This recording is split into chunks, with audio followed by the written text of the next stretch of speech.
Good evening, everybody, and welcome to Carving It Up Live right here on Facebook Live, YouTube, and Twitter.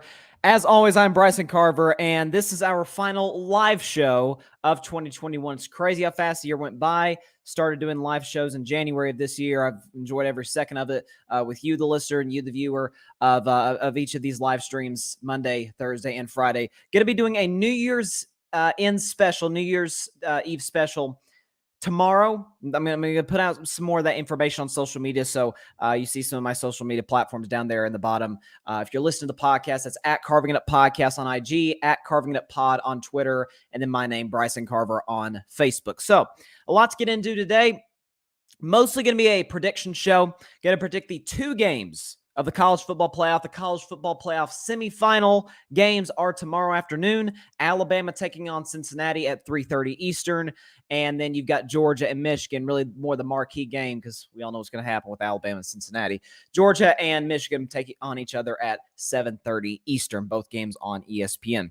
So I'm going to predict those games and Week 16, I normally do this on Friday. I got my Cowboy t-shirt like I do every Friday show, but since there won't be a live one tomorrow, going to predict all of Week 6. I'm sorry, I always get it wrong. Week 17. I'm always a week behind. Week 17 NFL action, including my upset of the week, which is going to surprise you guys, and If I Were a Bettin Man, a segment I debuted this football season. So, a lot to get into today, but first, we got some sad news on Tuesday evening. Something that happened on Tuesday morning. And that was that only 3 days after the very highly entertaining documentary All Madden premiered on Fox on Christmas Day, we lost the great John Madden at the age of 85. Now, John Madden has obviously been somebody that has been a huge part of the NFL for a very long time, going back to the 1970s. But I think what he doesn't get enough credit for is his impact as a head coach, broadcaster, and creating the famous video game. And I'm here to make a case that nobody in the history of the National Football League has been more influential to expanding the popularity of the game than John Madden. And here's why. Because let's start with his coaching career. He doesn't get enough credit for this. He was a great coach. As a matter of fact, something else he definitely doesn't get enough credit for, but it's facts, it's true. John Madden has the highest winning percentage of any head coach in NFL history. Think about that. Not Lombardi, who's close, not Belichick, not Bill Walsh, not Tom Landry. John Madden. As a matter of fact, when you look down at his record every single year, he was the head coach of the Raiders. It's pretty extraordinary. 12-1, 8-4, 8-4, 10-3, 9-4, 12-2, 11-3, 13-1, 11-3, 9-7. For those of you that are counting, that's 32 losses in 10 years. Think about that. Just 32 losses in an entire decade. That's outstanding. So John Madden really, and I've heard, gotten to hear a lot about John and reading up on him these last few days since he passed, and even since the documentary aired on Fox, that he was really the first players coach. He was the first players coach. Like when we think about what that means, right? Being appealing to your players, but John Madden was really the first to do that. Because his rules were show up on time, listen to what I'm saying in the meetings, and play your butt off. He had 3 rules. That was it. Show up on time, listen, play your tail off. That was what John Madden was. He wasn't about this rigid atmosphere in the Raiders. As a matter of fact, there was one person that said he looked like an unmade bed, right? The way he'd wear his hair on the sideline, and he was kind of crazy over there on the sideline for the Raiders, right? And so that personality translated perfectly into his broadcasting career, which John Madden worked at all 4 major broadcasting networks. We're talking CBS, ABC, Fox, and NBC. Worked at all 4. And when you look at how each spot and what John Madden did was this. If there was a blowout going on, and these networks can show you the ratings, there's evidence for this. When John Madden was calling a game, if it was like a 4-touchdown game in the fourth quarter. People still stick around to see what John Madden was going to say, if he was going to make fun of Troy Aikman not being able to grow a beard, right? Remember that in the 90s with the Cowboys? Or if it was Thanksgiving and he was showing off his all-famers turducken, of course, turkey, duck, and chicken, all mixed into one. Like, he was always going to say something interesting. And and even I can't say I wasn't guilty of this sometimes. People would kind of, make fun of him for saying, oh, he pointed out the most obvious things, right? Like, there's the occasional, I know Frank Caliendo, the great impressionist, would do John Madden, and he'd say, well, if the quarterback throws the ball and the receiver catches it and he gets in the end zone, then it's a touchdown. It's like, coach, that's the most obvious thing ever. But what John Madden was doing was explaining a very, very complex game of football and making it easy to understand for the common fan. Because he was, in many ways, just like an average, everyday guy who loves football. You love football. And that's where he connected with the audience. Of course, we all knew about his fear of flying. He was claustrophobic. And throughout his entire broadcasting career, or at least the majority of it, he took his own. At the very start of his career, he took Dolly Parton's touring bus, but then he eventually got his own, the Madden Cruiser is what they called it. And he'd go place to place all around the country where he was calling these games. And he would stop by, get a bite to eat, and if there was fans there that wanted his autograph, wanted to talk to him, he'd stay there and talk to them. He wasn't going to rush them, because at the end of the day, for him, it was like this, and he even said it in the documentary, these are average, everyday folks. Right? These are the people that makes America, this country, work, right? Just your average, everyday people. And that's where John Madden connected. And that's why he transitioned from broadcast to now the video game, which is where I first learned the name Madden, right? But by the time I became a football fan, he had already retired from broadcasting after the 2008 NFL season. And so Madden NFL, the football game, the video game, is where I first learned the name of Madden, and eventually, of course, the coach and the broadcaster, John Madden. And what people don't know is that EA Sports goes to him and says, we want to create a 7-on-7 video game, a 7-on-7 football video game. He said, I don't want 7-on-7. I want 11-on-11. I want the real actual game to get to teach kids and the younger generation how football works.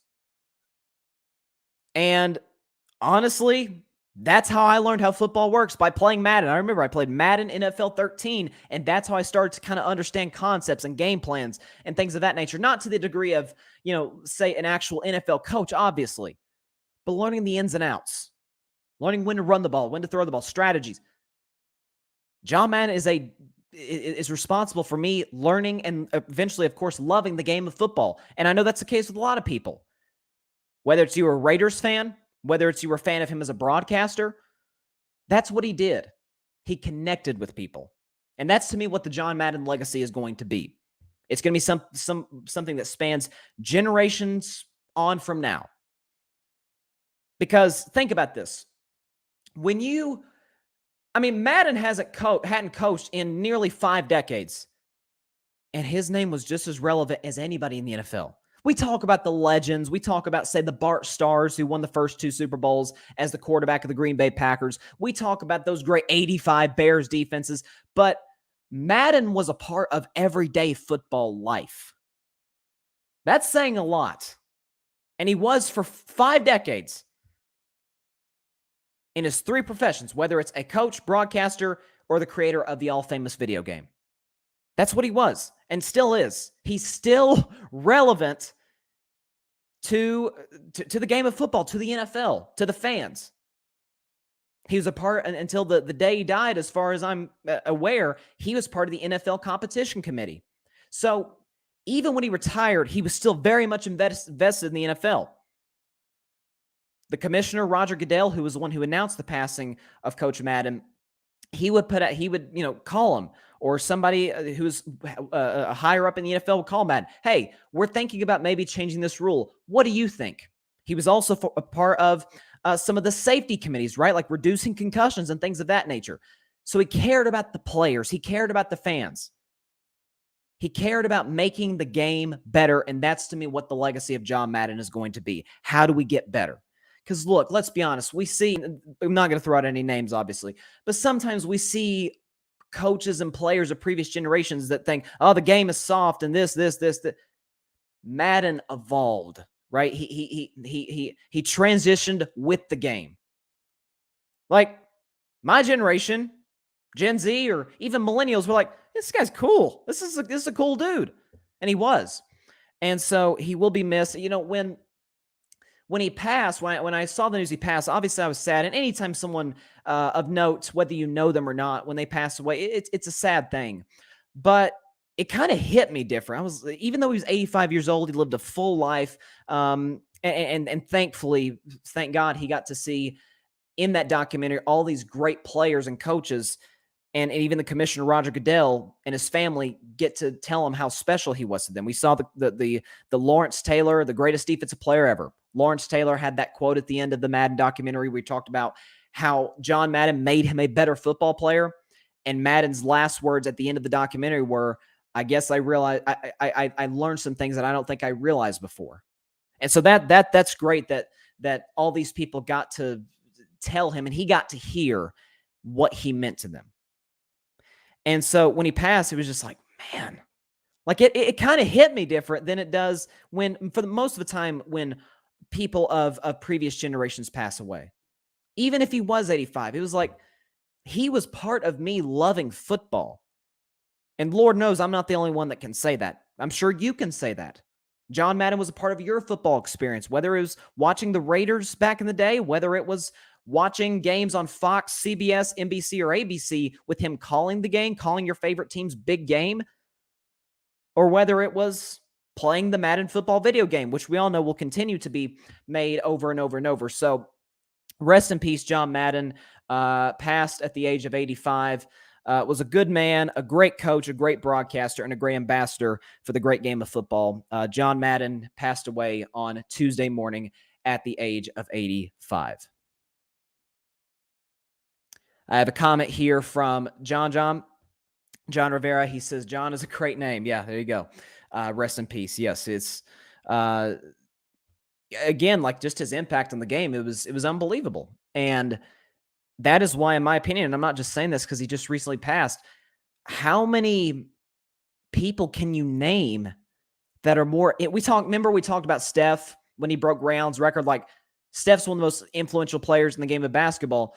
But with John Madden, how many people were as influential to the growth of the NFL as he was? We can say Paul Tagliabue, the commissioner, and to a certain degree now Roger Goodell. But as far as the appeal with the fans and the players and everybody liked John Madden. Like I was on another podcast, shout out to my man Barry Grant Jr., All Even Podcast, check his show out. I was on there on Tuesday, and one of the things I said that you live 85 years, and this doesn't just go for famous people, this goes for anybody. If you live that long of a life and you can't really find anybody that can say they didn't really like you, that's saying a lot. That's saying a lot. So he lived a great life, and he caught me off guard, especially after watching this documentary the other day. So rest in peace, John Madden. So let us now transition to college football. It's about time for the college football playoff. Got a few bowl games going on right now. Matter of fact, my Tennessee Vols are playing the Purdue Boilermakers right now. I'm trying to pull up the score. Just a second. Hold on. See, so it's the Music City Bowl. I know you guys probably don't care much about this. I can't find the score. Anyways, point is Tennessee's playing, but we got two very, very, very important college football playoff games tomorrow afternoon. Again, no live show tomorrow. So my last college football predictions of 2021. Of course, the national championship is in a couple of weeks, but we've got first the Cincinnati Bearcats and the Alabama Crimson Tide. Now, for Cincinnati, again, yes, they went 13-0. Yes, they're the only undefeated team left in the playoff. Come on, man. They struggle with some 3-6 teams. They got the win over Notre Dame. I'll give them that. The win over Notre Dame, highly impressive. That is not an easy place to go win. And they run the ball effectively. Good defense. Not great, but a good defense. This is Alabama we're talking about, though. This is the Alabama Crimson Tide. This is the greatest dynasty in modern college football history. And this is the greatest coach ever in the history of college football. So, what's the line for this game? Because it was kind of moving back and forth. I'm checking Alabama and Cincinnati, and I checked today, and they love Alabama, as they should. Minus 13.5. If you're a Bettin Man, I know I got if I were a Bettin Man later with the NFL. If I were a Bettin Man, bet the over and then some. Alabama, big, 48-14. I think this game is over after the first quarter. Because when you're talking about Bryce Young, you're talking about the Heisman Trophy winner. He played the number 1 defense in all of America in Georgia and torched them. Mechie, all those other playmakers they got. What's Cincinnati going to do? Give it 7-8 minutes, and you will start to tell the Bearcats are overwhelmed. And this will hopefully be a good lesson for the College Football Playoff Committee going forward, that going undefeated matters. It should get you a great bowl game. Absolutely. One of the marquee New Year's 6 bowl games. The playoff, ladies and gentlemen, is a whole different animal. Alabama 48, Cincinnati 14. Thanks for flying United. Let's go to the Georgia Bulldogs taking on the Michigan Wolverines. This was a hard one. Because, to me, both teams are kind of a matchup nightmare for one another. Because Michigan loves to run the football. Hassan Haskins, who I thought should have been a Heisman Finals personally after the way he finished this season.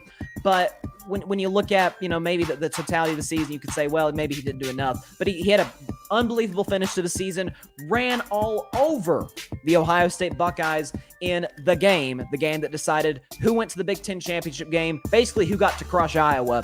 It was Michigan, and yeah, they crushed Iowa. It was 42-3. And so Michigan comes in this game with a ton of momentum. This is the first college football playoff team to have not been ranked in the preseason AP Top 25 poll, and 3.5 months later, they're 2 wins away from a national title. In the case of the Georgia Bulldogs, this is their first appearance in the playoff since 2017, when they came oh so close to hoisting the championship trophy. And so for Georgia, they flip-flopped. Is it Stetson Bennett starting at quarterback? Is it JT Daniels starting at quarterback? I would go with JT Daniels. I've been saying that for weeks, at least the last few weeks of the Georgia regular season, because I'm like, I like Stetson Bennett. He's a nice story. Seemed like a good kid. But JT Daniels better suits the Georgia offense. We'll see who they start. But that Michigan front four, led by Hutchinson, holy cow. They just push you all over the field. And so I think it's close. The line right now is Georgia minus 7.5. I think that's way too much. I think if you're going to favor Georgia, I'm not mad at you, Vegas. But by over a touchdown, that's pushing it. I'm going to go with the upset. I'm going to take the Michigan Wolverines to win this game 31-24. I think it comes down to the wire. Heck, it may even go to overtime. I won't even say that it won't go there. But Michigan's ability to run the football, control the line of scrimmage on both sides of the ball, I think will overwhelm Georgia, overwhelm Kirby Smart, who has shown a tendency in these big do-or-die games, as Georgia football often does, at least since that championship in the mid-'80s, to kind of collapse. And that's what I think is going to happen. Michigan wins 31-24, and that means when you look at the playoff here, Bama, Michigan, and Georgia, Cincinnati, I think we will get an Alabama Crimson Tide, Michigan Wolverines national championship game, and I am all here for it. I would favor Alabama right now, but again, we got to play these 2 games, but I'm going to take Alabama to win 48-14 over Cincinnati. Let's put the score up right there. 48-14 over Cincinnati, and Michigan to upset Georgia 31-24. That's what I'm thinking. I do not think we will get an Alabama-Georgia rematch. That's not going to happen. Because I think when you look at how Bama sort of exposed Georgia on film, Jim Harbaugh, that young coaching staff that they've got there at Michigan, they're going to see that. Bama, Michigan, national championship game. Can't wait. We've got quite a few comments here. Thank you, John. He says 31-30 Vols in the fourth quarter. Let's see. I'm trying to pull it up here. Yeah, we've got the ball and we're driving. See, I'm trying to focus on the show, focus on Tennessee at the same time. Ryan says Mechie's not playing. Mechie may not be playing. I don't think it's going to matter, my man. I don't think it's going to matter. Yes, now I remember he got hurt in the SEC championship game right before Bama scored a touchdown, I remember.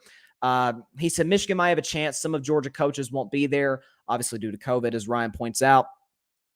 He says, and John just says, take Michigan with the points. Absolutely. Absolutely. I think anybody in Vegas, if you're going to bet Alabama, yeah, they're covering that spread and then some. I got 34-point win.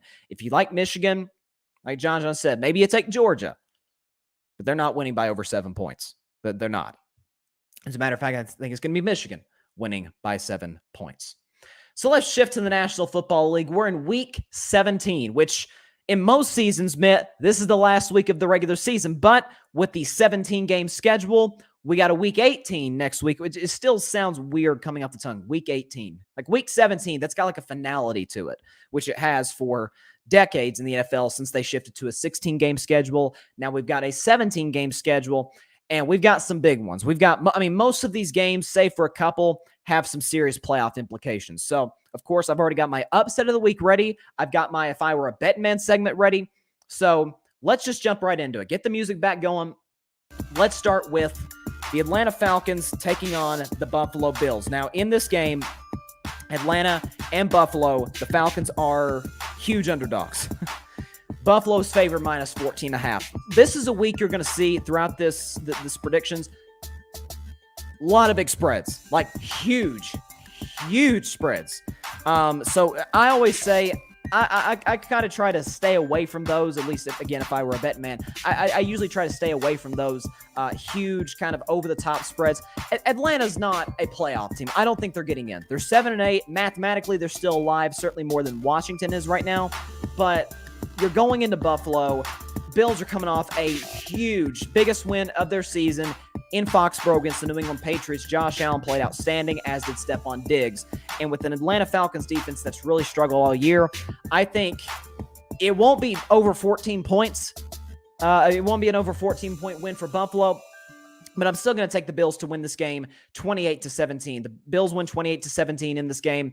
Because, look, Matt Ryan, the weapons he has, they'll keep it close. And keep in mind, and I think this could come back to bite Buffalo in the behind later on, Tre'Davious White out for the season. Number one corner. And so with the weapons Matt Ryan has, I think they'll keep it close, but Buffalo will kind of pull away there in the end. And I will take the Bills 28-17, but no, there's no way.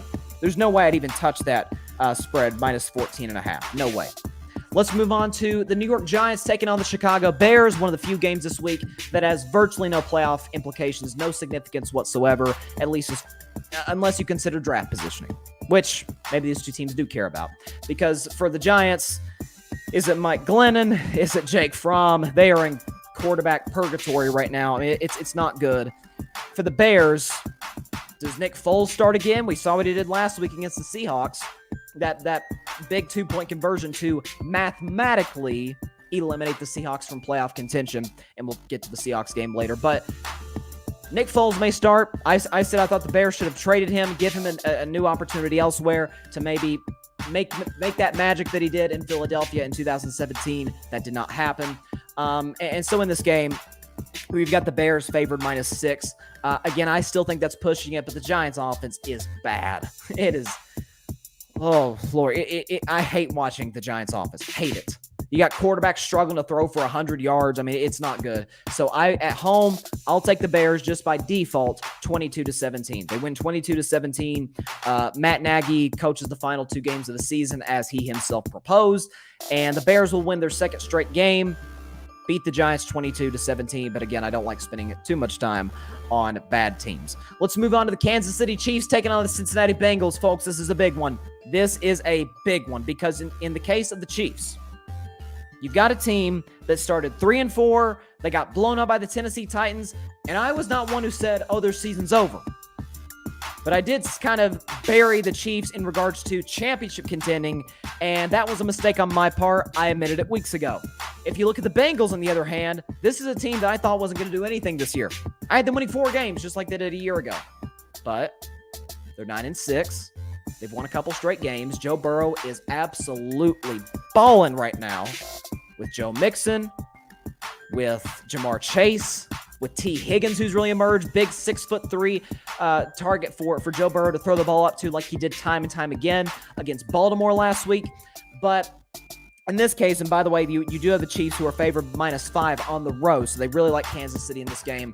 I think it comes down to the wire. I do, because yes, Kansas City's defense is no joke. Like, it's emerged into like a top 5 style defense up there with like Dallas and teams like that. But this is an offense that's no joke. Burrow's balling. They run the football well with Joe Mixon with a subpar offensive line. And you got those 2 targets on the outside. That is hard to stop. And so I think it comes down to the wire, but the Chiefs don't cover, but they win by a game-winning field goal. I will take the Chiefs in a close one, 27-24, to beat the Cincinnati Bengals to really make this AFC North a crazy fest coming down to the final week of the season. Chiefs win this one 27-24. Let's move on to the Miami Dolphins and the Tennessee Titans. This was a tough one. This was one of those where I kind of held my breath a little bit. But kind of what I thought about is this. Derrick Henry's still out for Tennessee, and I'm sorry, Titans fans. I've doubted y'all from the beginning of the season. I had y'all missing the playoffs. Matter of fact, I had you going 8-9. I had a losing record for the Titans. I was wrong. But come on.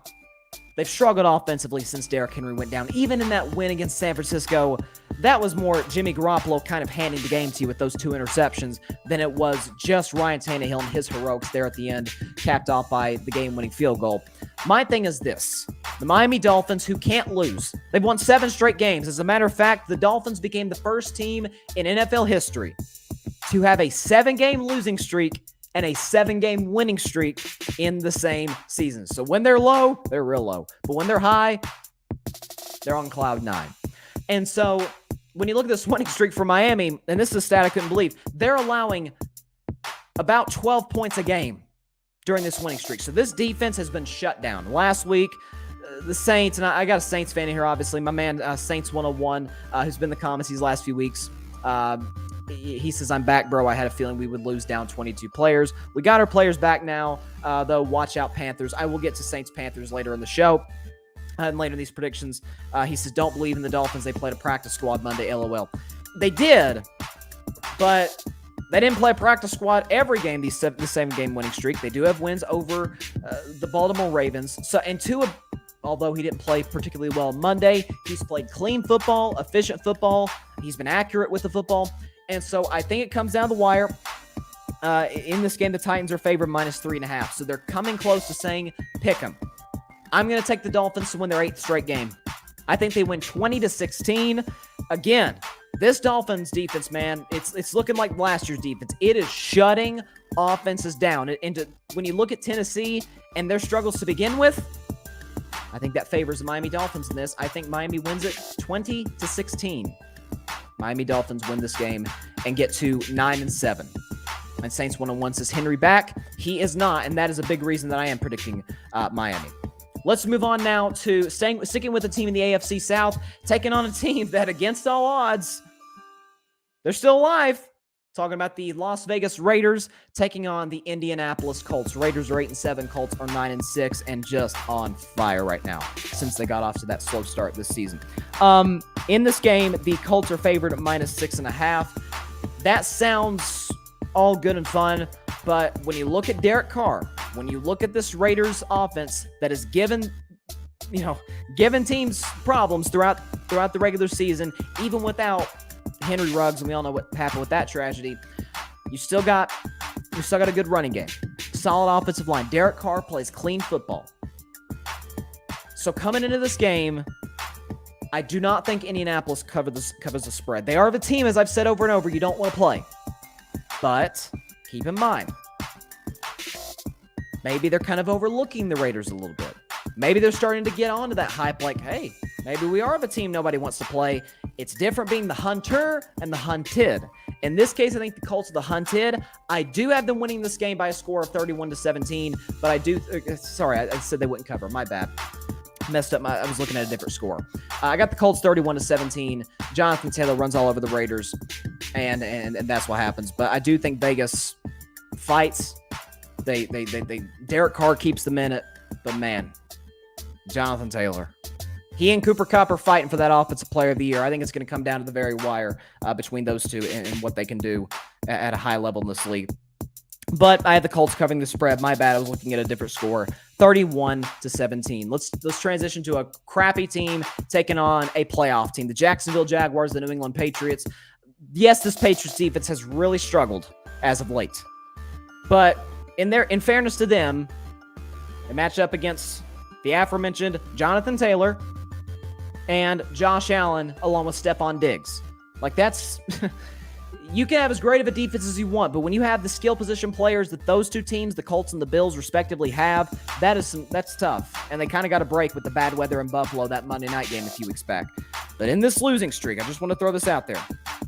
Mac Jones, the guy who everybody loves, and I won't get too far into Mac Jones. I uploaded a video about him today. He's barely completing 50% of his passes in this losing streak. 154 yards a game, 2 touchdowns, and 4 picks. By the way, that's not just in the losing streak. That's in the last 3 games. You like that, Patriots Nation? It's not going to matter on Sunday, though. You're playing a bad Jacksonville team. Trevor Lawrence, I feel for you, man. I hope you get a coach. This could be a long afternoon for you again. Patriots win this game and cover a spread that has them favored -16. I actually that's one of the big spreads this season. I'm like, okay, go in on that, all in on that one. As long as Mac Jones doesn't screw it up and turn the ball over, I will take the Patriots 33-14. All right, John and Alfred and all of Jets Nation, I hope you guys are in the room right now because this is kind of this is not gonna be a good week for y'all. It's your last home game of the regular season, and you're taking on the Tampa Bay Buccaneers. Tampa Bay still in the running for that number 1 seed. They're going to need some help. That Saints loss really, really hurt them. But going into New York, listen, Zach Wilson, he played solid last week against the Jaguars. Folks, he barely threw for 100 yards. Like, I'm not going to get too overworked about how he played against a crappy Jacksonville team. And so I'm going to take Tampa Bay to cover the big spread, which has them favored -13, 34-13. 34-13 Tampa. Tom Brady spreads it all over the field to the weapons that he does have. AB is back. Again, Mike Evans still dealing with some injuries, but you've obviously got Gronk still there and Cameron Brate. He's still got a plethora of weapons. Even with the injuries they have to Godwin and Fournette and company, he's still got the weapons. This is why he went to Tampa Bay, is because of the depth that they have and the depth that they've added. And so I got Tampa Bay winning 34-13 over the Jets. Transitioning now to the NFC East. The Philadelphia Eagles taking on the Washington football team. And Philadelphia, playoff hopes very much alive. As a matter of fact, they sit right now as the 7 seed. So if the season is today, Philadelphia, shock them all, they're in the playoffs. In the case of the Washington football team, who everybody loved going into this year, I did not. To be fair, I didn't love Philly, but I also didn't love Washington, considering the expectations heaped upon them. They're 6-9. Mathematically, they're still in the playoffs. We all know they ain't making the playoffs. And so for Philadelphia, you're going on the road. That scares me a little bit with this prediction. Again, Philadelphia in this game is favored -3 on the road in Washington. But as well as they run the football, I wouldn't be shocked if they get the right matchup in Green Bay if they win a playoff game. They're the best team in the league at what they do, and that's running the ball. Control the clock. They've got a good, not great defense, still a solid front four, and so I got the Eagles winning this game, keeping their playoff hopes alive going into the final week of the regular season against my Cowboys. 27-16, they cover the 3-point spread and win this one to keep their playoff hopes still alive. Let's go to a game that I was really looking forward to coming into the 2021 season. Now it's not quite as intriguing. The Los Angeles Rams taking on the Baltimore Ravens. Now, in this game, the Rams are favored -4.5 on the road. If you'd have told me that had been the case before the season started, I would have never believed you. But if you'd have also told me Lamar Jackson is out and he's not been officially ruled out for this game, he's not playing. I saw the video. from practice. Lamar is really struggling. He's limping around. He doesn't look good. I'm not sure if he plays the rest of the season. And if that's the case, the Ravens' playoff hopes are done. I picked them to win this division. But to be fair to myself, I didn't expect their secondary to fall to pieces, all the running backs to go down, and oh yeah, their best player to go down in Lamar Jackson. And so I think that hurts them in this game bad. And so I'm going to take the Rams to win this game and cover the spread 31-21. Yes, they're going into some weather in Baltimore that probably won't be horribly favorable to a West Coast team, and it's a 10 a.m. West Coast head start on the East Coast in Baltimore. But guys, you saw, not to take any credit away from Joe Burrow, but that Ravens secondary plays some factor into why he threw for 525 yards. Their secondary is a mess. It is atrocious. And look, who can blame it? Marlon Humphrey and Marcus Peters and company, everybody's went down. So I'm going to take the Rams 31-21. Got a couple comments here real quick. My man Barry Grant Jr. is in the comments. He said, I don't want the Eagles winning anything. And he says, OBJ gets a touchdown. I agree. Odell scores a touchdown. I'll say Stafford throws for 3. He throws for 3 touchdowns, and Sony Michel scores another. Moving on now to the later window games. You got the Denver Broncos taking on the Los Angeles Chargers. LA is favored -6.5 at home. For Denver, mathematically, again, we're talking about mathematical teams that still have a playoff shot. Denver, they've kind of fallen apart in recent weeks. Obviously, we know the injury to Teddy Bridgewater. Not sure if he's going to play or not. Don't think it's going to matter. Justin Herbert and the Chargers with one of the more embarrassing losses of the season last week. Yes, I know they had guys out with COVID. Austin Eckler, Mike Williams, Joey Bosa. They get some of those guys back. And so, especially with these new CDC guidelines, that helps them, of course. And so when you have the Chargers coming in this game, they need this one more than Denver. Mathematically, Denver needs it more. Denver's not making the playoffs, okay? Let's just throw that out the back window. Chargers still got a shot. And so in this game, I think Justin Herbert throws a party on this Denver defense, even with Patrick Surtain guarding, whether it's Mike Williams, Keenan Allen. Doesn't matter. You got to guard the other guys. Guyton, who I really like, good slot receiver. So I'm going to take the Chargers to win this one 31-23 and cover the 6.5-point spread. I had the Chargers making the playoffs before the season started. I'm sticking by that. I think they win this one by 8 points, go to 9-7, get right back in the playoff mix, and keep themselves alive. Let's move on to one that's become all of a sudden somewhat interesting. You got the Houston Texans going to San Francisco to take on the 49ers. Now, y'all know, I didn't say he was a franchise quarterback, but I said I kind of like Davis Mills out of Stanford. I said that before the draft last year. He had some real rookie slumps this year, but he's played better as of late. Hey, he outgunned Justin Herbert. That's not easy to do. Obviously, he's not better than Justin Herbert, but for one game he was. And so coming into San Francisco, where all of a sudden it's gone from, hey, you don't want to play this team to, are they even going to make the playoffs? Jimmy Garoppolo, who said himself he still has a chance to play, I don't know how, has a serious thumb injury. As a matter of fact, I think they said the bone came apart from the muscle. I mean, it was nasty. Like, it's not a good injury. And so if Jimmy G doesn't play, you may have to throw a rookie, Trey Lance, into a very tough situation with the 49ers playoff hopes hanging in the balance. But considering the fact they are playing Houston in this game, they are favored -12.5. I don't think they cover that. I think they come close. I'll take San Francisco to win 28-16, but I honestly wouldn't be shocked at a Houston Texans win.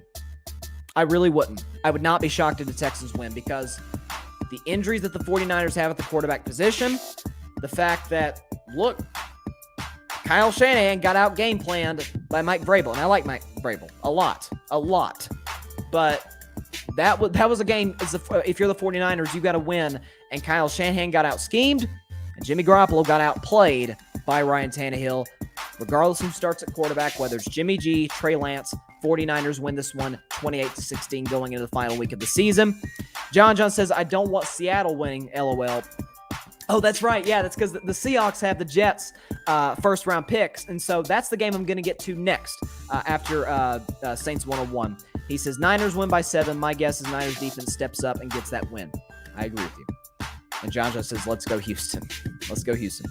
So, looking at the Seahawks and the Lions, this game has no playoff implications, but as John pointed out, for the Jets, it means a lot because because of the Jamal Adams trade a year and a half ago, the Seahawks have the Jets first-round pick. And who would have thought going into this season, the Jets may have 2 top 10 picks.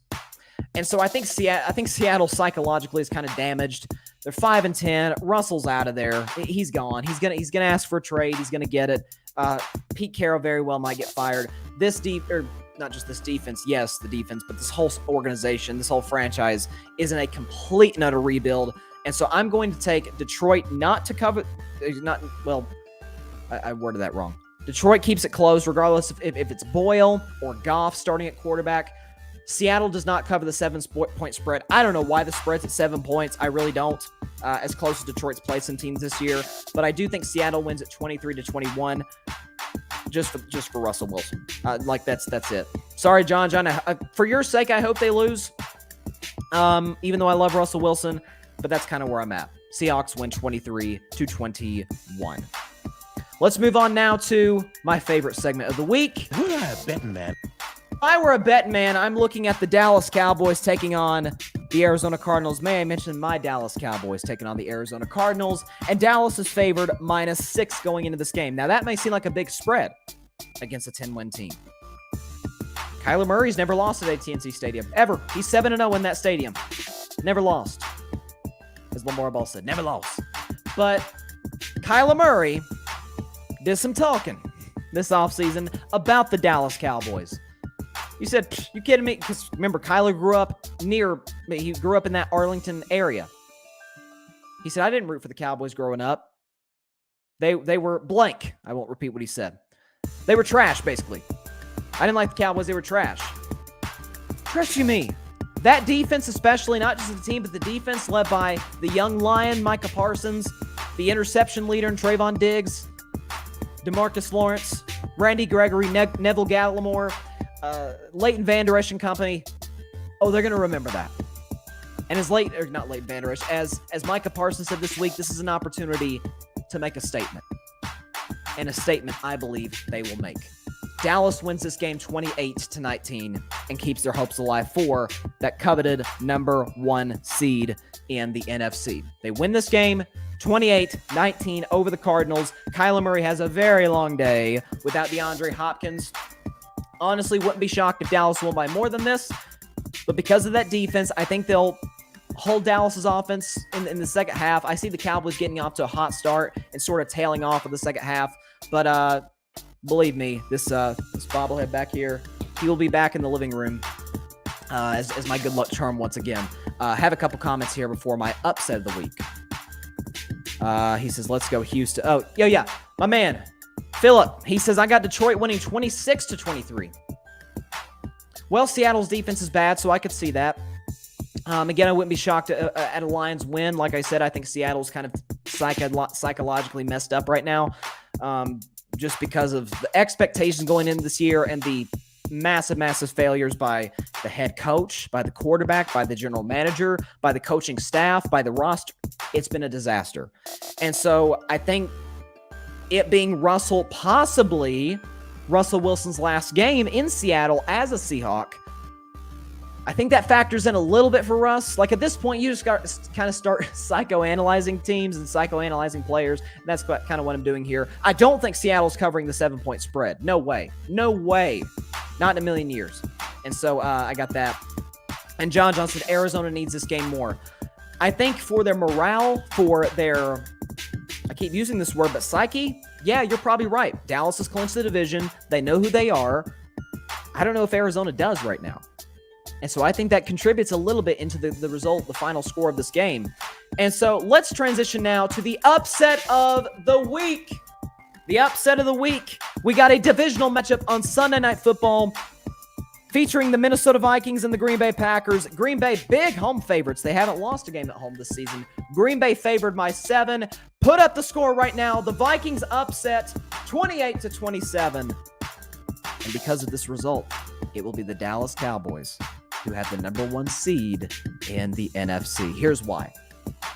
I've talked ad nauseum about Kirk Cousins and how he has struggled in primetime games, right? He's not been good in primetime. Sunday Night Football, Thursday Night Football, Monday Night Football. He struggled. That's what Kirk Cousins has done. Listen to this. Against Green Bay Packers, he has not struggled. He's thrown for 281 yards a game, over 2 touchdowns, only 5 picks in 8 games. And in those 8 games, he's had an average passer rating of 110. Average passer rating of 110. So Kirk Cousins, whatever it is, whether you go back to his days in Washington and now in Minnesota where he plays the Packers twice a year, he kind of has that team's number, at least statistically. And Kirk has had a big year. Adam Thielen is out. He's out for this game. He actually is out for the season. They put him on season-ending IR, which is a big loss for him. But we all know they still got Justin Jefferson. And the Packers would say, hey, we just activated Jair Alexander off of IR, which is a huge for Green Bay. He's arguably the best corner in football. You can slide him over to take Justin Jefferson, right? Yeah, of course you can. I still think Justin Jefferson will get his, and maybe Jair Alexander will get his, albeit he'll be rusty. But here's the thing. Like Cleveland, Minnesota runs the football well. Dalvin Cook is back. That's a pretty good offensive line. And the Green Bay Packers, as I've pointed out all week, are the second worst team in all of football at yards per carry given up defensively. And we saw that on Christmas afternoon, evening, whatever time you were watching the game against the Browns. The problem is Baker Mayfield let them back in the game. Baker Mayfield won that game for the Packers more than Aaron Rodgers did. I think even Packers fans would admit that. Kirk Cousins has not turned the football over this season. He hasn't. He's played clean ball. He played obviously the Packers the Sunday before Thanksgiving and outdueled Aaron Rodgers. And so cold conditions, it's Lambeau Field. I get that. But I think the Minnesota Vikings being able to run the football, keep the ball out of Aaron Rodgers' hands and Devontae Adams' hands ultimately, Minnesota is my upset of the week. And if that happens, and if I were a Bettin Man segment is correct, if both of my segments weekly are correct, then guess who the number 1 seed in the NFC will be going into the final week of the year? The Dallas Cowboys. Oh, how the tides have turned. All right. There you go. That's my week 17 predictions. And again, week 17, it's weird to say, we still got another week of regular season football after this, considering, again, the week or the 16 game schedule that we were so used to in the 17-week totality, the schedule that we had for decades. But this is going to be big time. There's some big games. There's some big spreads, like I said. There's some that I like. Matter of fact, the biggest spread of the week, New England minus 16 over Jacksonville. I'd take that. Like, I think New England is going to cover that. But considering Jacksonville's as bad as they are, and I think Trevor Lawrence will turn the ball over as he has numerous times this season. But I think that all factors in. I'm sorry. Oh, whoops. Saints 101 made a good point. He said, I did not get the Panthers and the Saints in there. I apologize for that. Let me get the Panthers Saints in right now. All right. I'll put it up. Thank you for pointing that out to me. I did not predict Panthers Saints. That game will be played at 4:25 Eastern, 1:25 Pacific time on Fox, and the Saints are favored in this game minus 6.5. Taysom Hill has been activated off the COVID-19 list. And so coming back, listen, God bless Ian Book. I felt bad for the poor kid just being thrown out in a must-win game for the Saints. But Sam Darnold starting for the Panthers. It's not Cam Newton. I don't think it's going to matter. Both have been turnover machines. That's a very opportunistic Saints defense. I don't think they cover, but I do have the Saints winning this game 21-16. 21-16, Saints win it, and Saints 101 and all of Who Dat Nation are very, very happy because going into the final week of the season, albeit at 8-8, and albeit with Taysom Hill at quarterback, there'll still be a chance to get in the playoffs. You'll need some help from Philadelphia losing to the Cowboys, of course. He says, Harris, I believe, gets back tomorrow. He says, nice pick. So there you go. Yeah, my bad. Thank you for pointing that out to me. And so I got the Saints-Panthers prediction out there. I feel really good about my picks this week, to be honest with you. This is one of the weeks this season where I'm like, okay, I feel confident about this. And we've got a big Monday night game as well. We've got an elimination game on Monday night football on January 3rd, where it could be Big Ben's final game as a Steeler at Heinz Field. Very well could be the case. So you'll have the Steelers, you'll have the Browns. I think Baltimore's going to lose, and I think Cincinnati's going to lose. And so the chaos go. I'd like to know, and again, we'll have to see what the results are this weekend, but I would really like to know where the last time that going into the second to last week of the regular season, all four teams, all four, have a shot to win not the NFC East, the AFC North. I'd love to know that because I'd say it's been a minute. So there you go. That's my predictions. I feel great about them. I don't feel good about them. I feel great about them. And Saints 101 says Cowboys not losing versus Eagles. I Philadelphia kind of scares me more than Arizona, to be honest with you. Like, that's the game next week for Dallas that if we win, if Green Bay loses and we're the number one seed and a chance to clinch that the following week against Philly, should they beat Washington, will have everything to play for, because if they win, they're guaranteed a playoff spot. Let's not get too ahead of ourselves. We still got 32 more games the rest of the regular season over the span of 2 weeks, and I can't wait. This is what football's all about, man. Late December, early January, playoff scenarios. The playoff picture could look vastly different in 2 weeks' time than it does right now. And like I said, I can't wait. And so with that is all the time we have for today's final live show of 2021. Again, doing a live show for the first time. Oh, crap. Oh, shoot. Purdue just scored a touchdown against Tennessee. Dang it. That's a big one, too. But we got a New Year's Eve special tomorrow. And again, I haven't decided on a time yet. It won't be live. That's why I said this is the last live show. But I'll put out the information on social media. You see those platforms down there if you're listening, watching the show live. My Instagram, at Carving It Up Podcast. Twitter, at Carving It Up Pod. On Facebook, Bryson Carver. And again, like, subscribe, comment, share. It helps the show grow exponentially. So we appreciate all the support out there throughout this entire year. I'll have a New Year's Eve special recapping the best in sports in 2021 that will air tomorrow. Info on that will be on social media. So it was fun.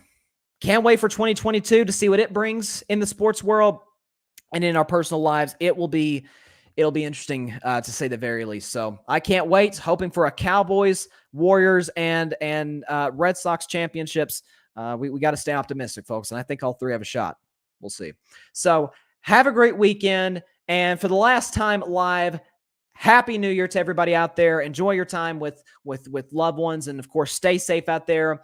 God bless you all. And until 2022, peace out.